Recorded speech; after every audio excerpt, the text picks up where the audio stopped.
कि बन जा सहारा माई, अरे बन जा सहारा हो, बन जा सहारा माई, अरे लाई का लाचार बा। सुन भैया कि सभवा में आ जाए माई, सभवा में आ जाए माई, बेटा के पुकार बा।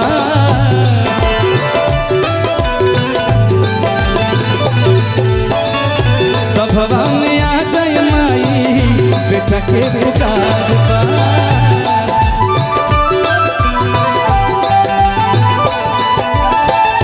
बन जा सहारा माई, बन जा सहारा हो,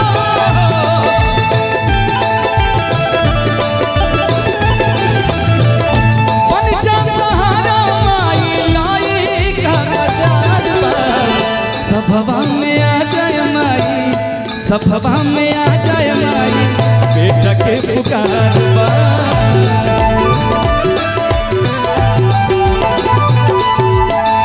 सभवा में आ जाए माई, बेटा के पुकार बा।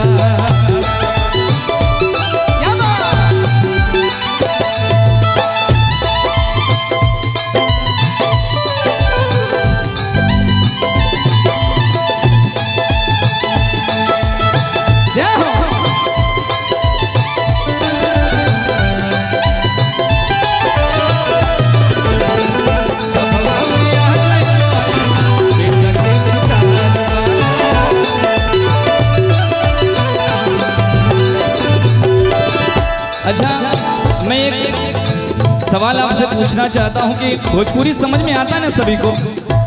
कितने लोगों को भोजपुरी समझ में आता है? सभी को आता है। ऐसा ना हो कि हम गाते रहें और लोगों को समझ में ही ना आए। भक्त कहा था भैया,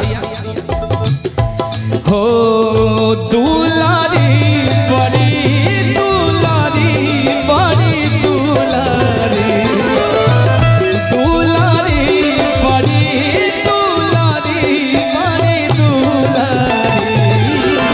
सबका से हई सुगवार हो हमार मैया सुनारी।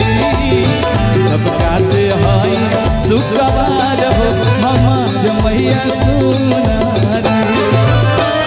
दुलारी बड़ी दुलारी, बड़ी दुलारी, दुलारी बड़ी दुलारी, बड़ी दुलारी। सबका से हई सुगवार हो हमार मैया सुनारी। सबका से हई सुगवार हो हमार मैया सुनारी। सभवा में आ जाए माई,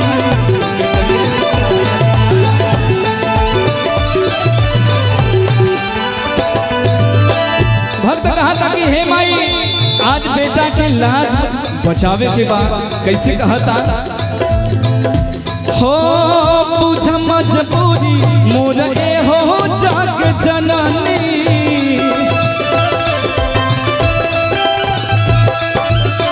दूर कर दुख बाया के माई दुख हरानी।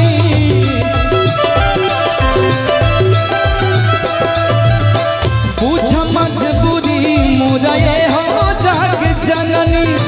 दूर कर दुख बाया के माई दुख हरानी। कि डूबे नहीं पावे माई, कि अरे डूबे नहीं पावे हो, डूबे नहीं पावे माई मैया मझधार बा। कि डूबे नहीं पावे मैया, अरे नैया मझधार बा। सभा बीच आ जाए माई, सभा में आ जाए माई, बेटा के पुकार बा।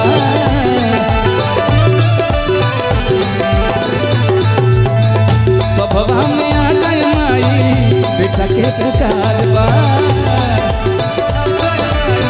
बेटा के पुकार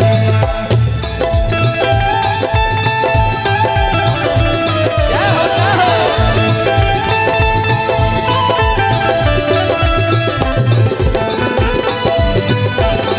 क्या बात?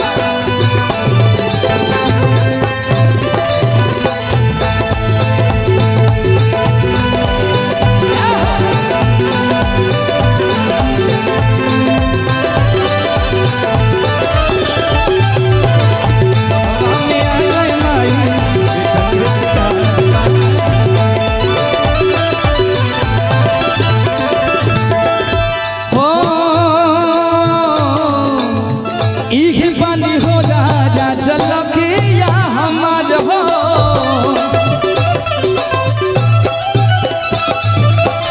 माई तोहरा बिना लागे सगरो अनार हो।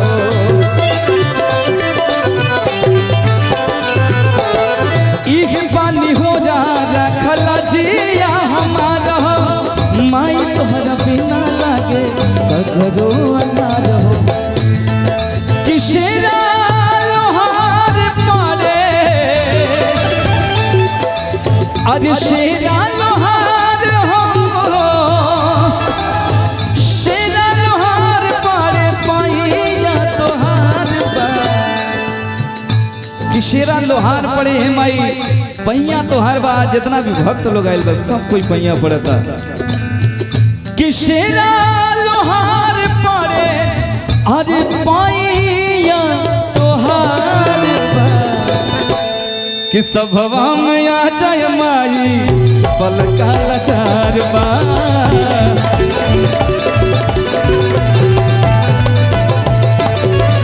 सभवा में आ जाय माई बेटा के पुकार बा।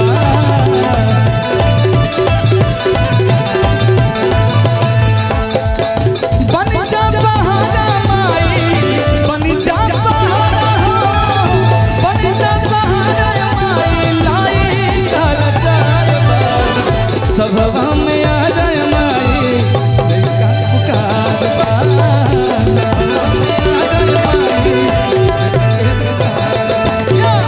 सभवा में आ जाय माई बेटा के पुकार बा।